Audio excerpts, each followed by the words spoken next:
அனைவருக்கும் வணக்கம். நம்ம இதயவனத்தில் இந்த மரபு வாழ்வியல் புரிஞ்சுக்கிறதுக்காக எல்லா சனிக்கிழமையும் பார்வையிடுவதற்கான நாள். அந்த வகையில் குடும்பங்கள் தொடர்ந்து வந்துட்டுருக்காங்க.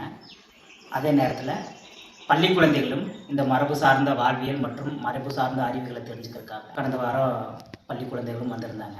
அவங்களுக்கு தச்சு, குயவு, நெசவு, இரும்பு பற்ற, வானியல் இது போன்ற விஷயங்களை நாங்கள் காமிச்சோம். அது எப்படி நாங்கள் செயல்பட்டுருக்குறோம் அப்படிங்கிறதையும் சொல்கிறோம். இந்த மாதிரி மரபு தொழில்களில் ஒரு 2 தலைமுறைகளாகவே இல்லை, அதாவது பயன்படுத்தாமையே விட்டுட்டாங்க. இப்போ ஒரு கொல்லம்பற்றை எப்படி இருக்குதுன்னு தெரியாது, ஒரு நெசவு எப்படி செய்கிறதுன்னு தெரியாது. வேளாண்மை முதற்கொண்டு வேளாண்மை அடிப்படையாக கொண்ட குடும்பத்தில் உள்ள குழந்தைகளே வேளாண்மை பற்றி முழுமையாக தெரியாத அளவுக்கு தான் இருக்குது. இன்னொன்று, இந்த மரபு சார்ந்த அறிவு இருந்தால் தான் இந்த நவீன கல்வியை முழுமையாக புரிஞ்சுக்க முடியும் அப்படிங்கிறத குழந்தைகளுக்கு நாங்கள் எளிமையாக இந்த கணக்கியலும் வான் பார்க்கறது, பட்டம் பருவம் எப்படி அறிகிறது, இதெல்லாமே நாங்கள் குழந்தைகளுக்கு சொல்லிக் கொடுக்குறோம். ஒரு அடிப்படை சாரம் தான் கல்வி. நீங்கள் எங்கே போனாலும், பாலைவனத்துக்கு போனாலும் வாழ்ந்துடலாம், இந்த மாதிரி ஒரு வளமான பகுதிக்கு வந்தாலும் வாழ்ந்துடலாம், இந்த மாதிரி ஒரு தண்ணி இல்லாத பகுதிக்கு வாழ்ந்துடலாம். அப்போது நம்மளோட தேவைகளுக்கு மிக மிக குறைவாக இருக்கும்போது கூட நாம் நிறைவாக வாழணும். நிறைவாக வாழணும் புரியுதா?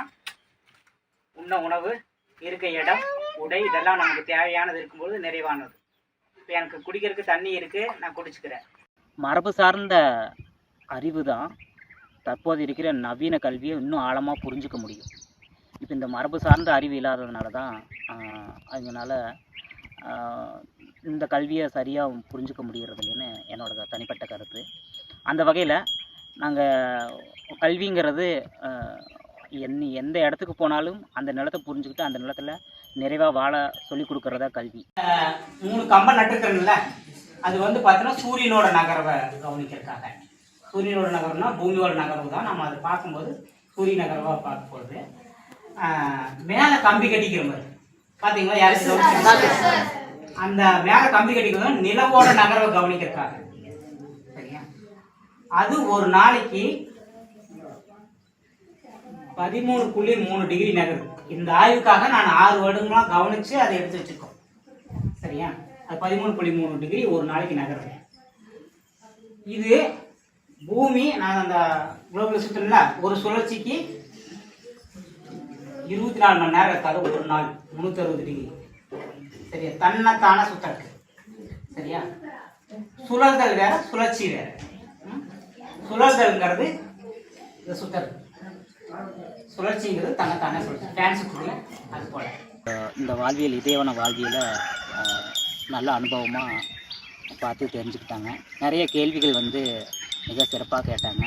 நம்ம அந்த வான் பார்க்கும் முறையும் அதிலிருந்து கணக்கியல், அதிலிருந்து சைன் டீட்டா, காஸ் டீட்டா மற்றும் பித்தாகரஸ் தேற்றம் இது போன்ற கணக்கியல்களை மிக எளிமையாக சொல்லிக் கொடுக்க முடிஞ்சது.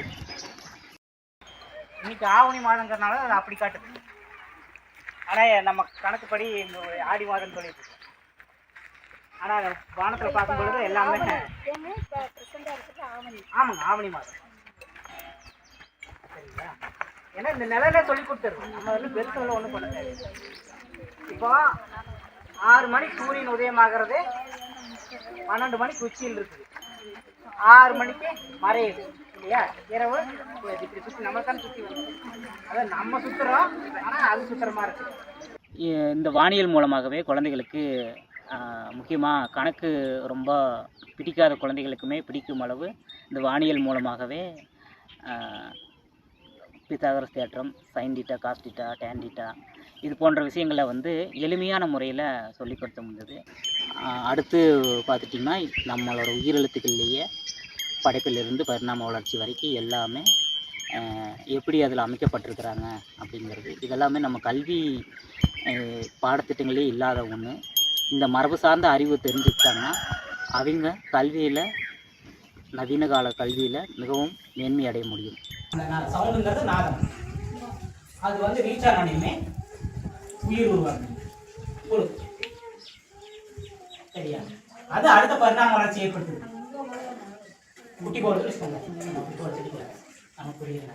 இது இன்னும் ஆழமாக போனால் 4 வகை பிறப்புகள் அப்படிலாம் போக அதெல்லாம் வேண்டாம். இப்போதைக்கு இதை மட்டும் புரிஞ்சுக்காங்க. அப்புறம் முதுகுள்ள உயிரினம் இருக்குது, அப்புறம் ஏறும் உயிரினம் கைகால் எல்லாம் வருது, அப்புறம் அதுக்கடுத்து ஆண், இது வந்து ஆணை பிடிக்குது, இது வந்து பெண்ணை பிடிக்குது ஐ. அதுக்கு பிற்பாடு காதில் உயிரினம் பெருக்குது, அப்புறம் ஓடும் உயிரினம் பெருக்குது, அப்புறம் இது எல்லாத்துக்கும் பிற்பாடு தான் அப்படிங்கிற ஹையர் டெக்னாலஜியான மனிதன் பெறுறான். அக்குங்கிறது இந்த தென்கரத்துல வந்த நம்ம கிளஸ்டர்ல 3 சூரியன் இருக்கு. அது இந்த 2 சூரியனை தான் வந்து நம்ம இரவுல பார்க்கலாம்னு சொன்னது. சரியா? அதுதான் வந்து நம்ம தமிழ்ல வந்து கால பைரவர்னு சொல்றாங்க. சின்ன நாய் பெரிய நாய்ன்னு சொல்லுவாங்க. அது பார்த்தீங்கன்னா நாய் மாதிரி இருக்கு வாழோட. பட்டம் பருவம் பார்த்து வேளாண்மை செய்கிறது, நம்மக்கிட்ட இருக்கிற பொருட்களை கொண்டு தற்சார்பு வாழ்க்கை எப்படி வாழ முடியுங்கிறத குழந்தைகள் நேரடி அனுபவமாக கற்றுக்கொண்டாங்க. இந்த வாய்ப்புகளை ஏற்படுத்தி கொடுத்த பள்ளி உரிமையாளர்களும் பள்ளி ஆசிரியர்களுக்கும் மற்றும் மாணவர்களுக்கும் எனது மனமார்ந்த நன்றிகள்.